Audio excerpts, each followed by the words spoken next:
תודה שאתה כזה חגב, מתוק בחיים שלי, ותודה לאלוהים שהביא אותך אליי בברכה.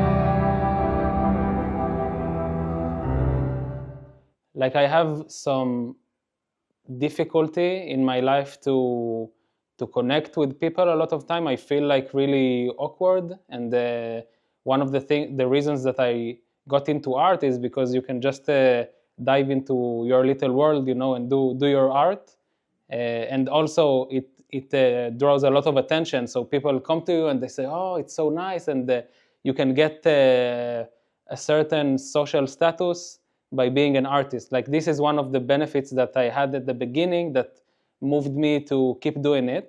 So basically I want to create a t-shirt design that I will print for me and Oz, my partner. Together we started working on a game studio that is called Shuffle 8 Games. Basically what we do is that we develop games that resonate with our childhood preferences.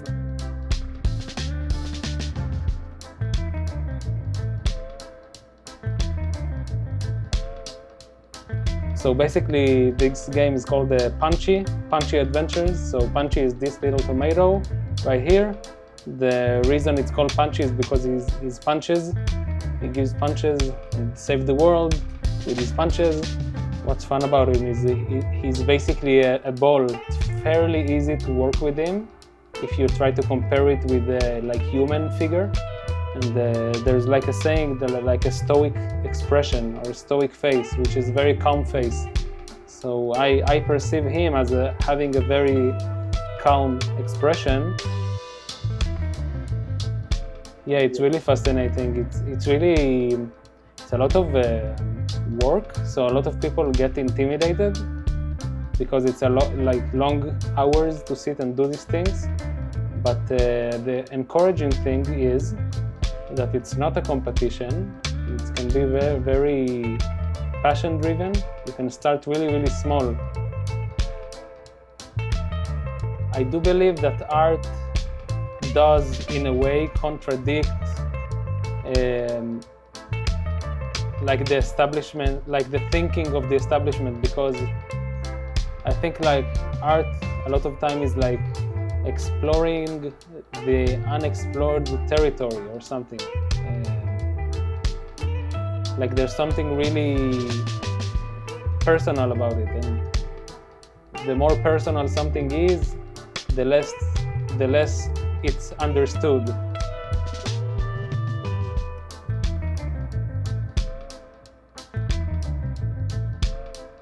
I think that there's like a confusion that like an artist, one of the artist's work is to find the joy in his work, but a lot of time people confuse it with, okay, you find joy in what you do, so you don't have to get paid.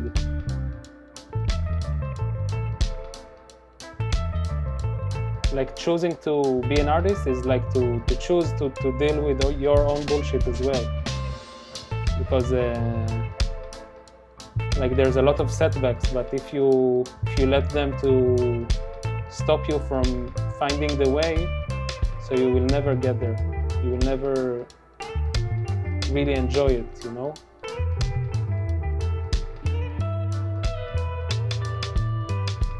I do believe in sort of a free will that you can choose to be an artist, but I think that a lot of people that are like living as artists, like if they don't create something for a while, they get sick, you know? Like you have to do it.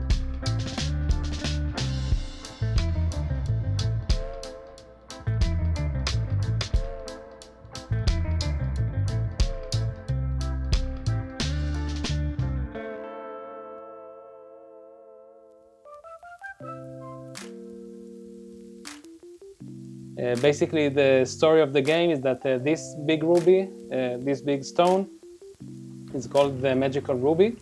And this one gives life for all of the vegetables and fruits in the world. And then something happens, and the villains break the ruby and steal it to all over the country. And then the entire world of the vegetables starts to rot. And then you have Azpanchi to save everyone, blah, blah, blah. The story is pretty basic, but in it we able to put a lot of stupid and dialogue and like our sense of humor. For example, she's a beat, and her husband used to beat her, so now he's deadbeat, and she's working as a hostess in this bar. Anyway, it's very, very fun to work on this game. It's like no limits, like we do whatever we want. This one is a mishmish, and he drives himself to Tu Bishvat, so he's like a cigarette addict.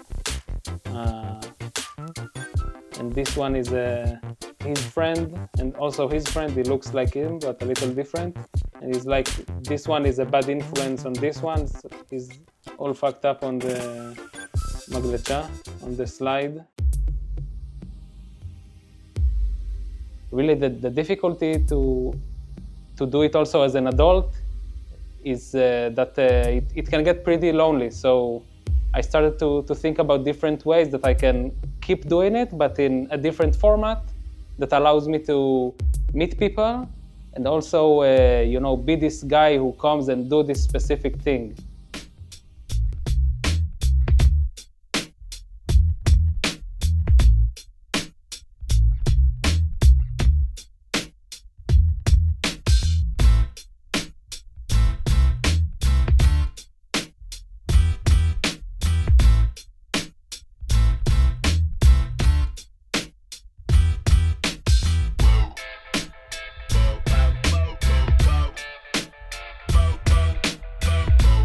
So when I have like this snapshot in my head, I try to capture it, like to save it somewhere, but not to overthink or overplan it, not even to do like a sketch before. I just come and I like vomit it on the on the wall or on the page,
the figure that's on the left of you, it's like it looks like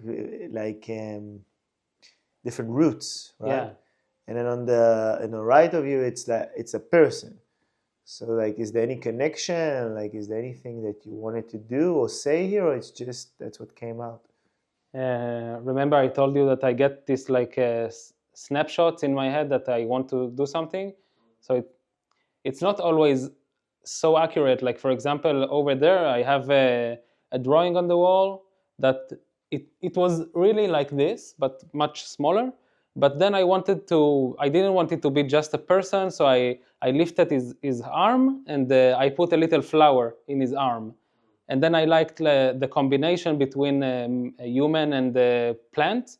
And then right next to him, I made another character that holds a big flower above his head, and I also colored it. So like after I did these two, it became like a thing in my head, like to combine human figures with plants. So the next idea that I had is this one.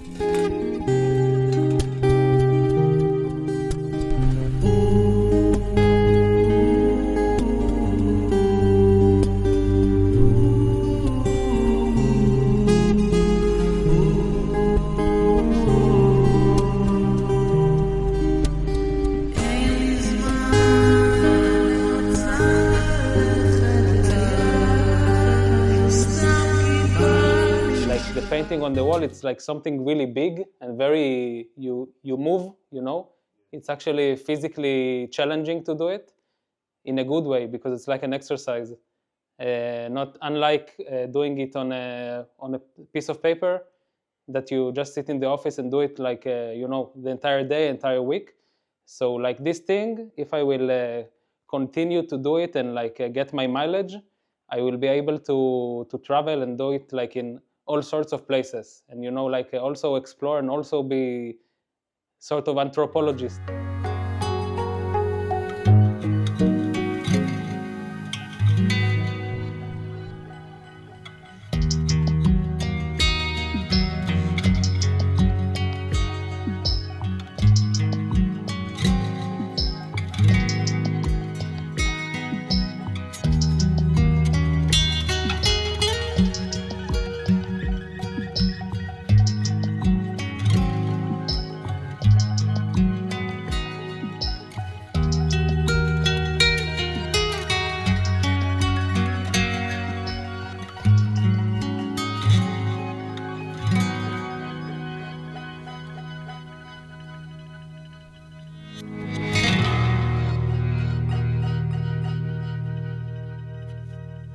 And when you keep doing it without overthinking it too much, so you get rewarded with good ideas.